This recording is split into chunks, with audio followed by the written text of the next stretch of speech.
إن الله وملائكته يصلون على النبي يا أيها الذين آمنوا صلوا عليه وسلموا تسليما সকলে মুহাব্বতের সাথে আমরা দুরূদ ইব্রাহিম পড়ি আল্লাহুম্মা সাল্লি আলা মুহাম্মাদ ওয়া আলা আলি মুহাম্মাদ কামা সাল্লাইতা আলা ইব্রাহিম وعلى آل إبراهيم إنك حميد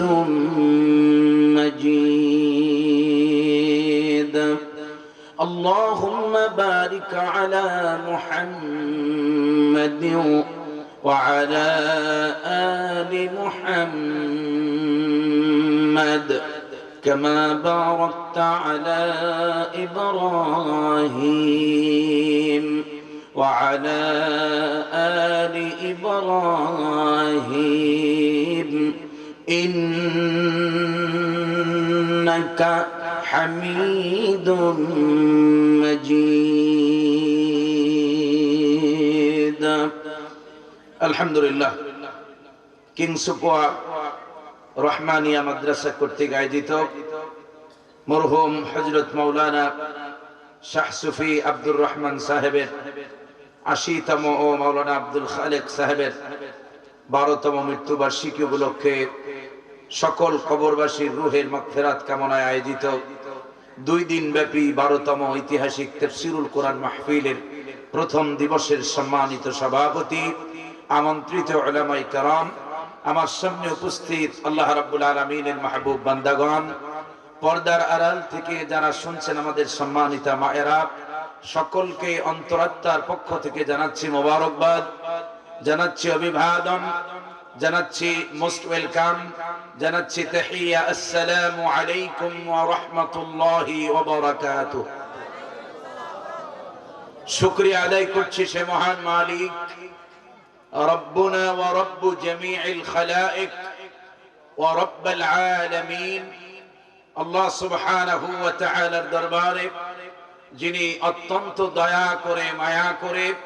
শারীরিক মানসিক সুস্থতা দিয়ে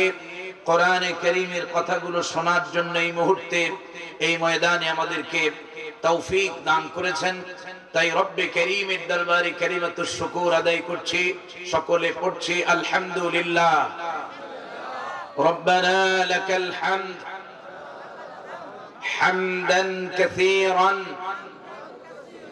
طيبا مباركا فيه يا ربي لك الحمد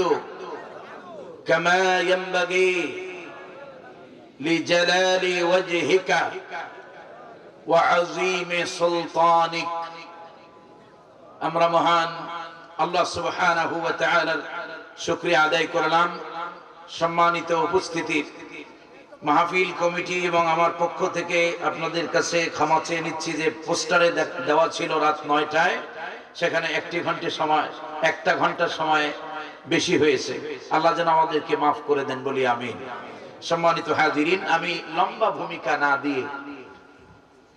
মুকদ্দমায় শুধুমাত্র ৩টি কথা আপনাদের সামনে পেশ করে আমি সরাসরি আমার নির্ধারিত বিষয় আমার ভাইজান কামরুল হাসান ভাই তিনি যেটা আমাকে দিয়েছিলেন জাহান্নামের ভয়াবহতা আমি চেষ্টা করব আমার নির্ধারিত সেই বিষয়ে কোরআনে কারীম থেকে সরাসরি তাফসীর পেশ করার জন্য আল্লাহ যেন তৌফিক দান করেন বলি আমিন আমরা এসেছি কোরআন শুনতে ঠিক কি না আমরা শুনবো আল্লাহর কোরআন কিন্তু কোরআন তো শুধু শুনলে হবে না কোরআনে কারীম ওয়াজ মাহফিল এই স্বাধীনতার পর থেকে যদি ধরি 53-54 বছর ধরে অনেক ওয়াজ মাহফিল আমরা শুনেছি কিন্তু বাংলার জমিনে কোরআনের সমাজ কায়েম করা আমাদের পক্ষে সম্ভব হয় না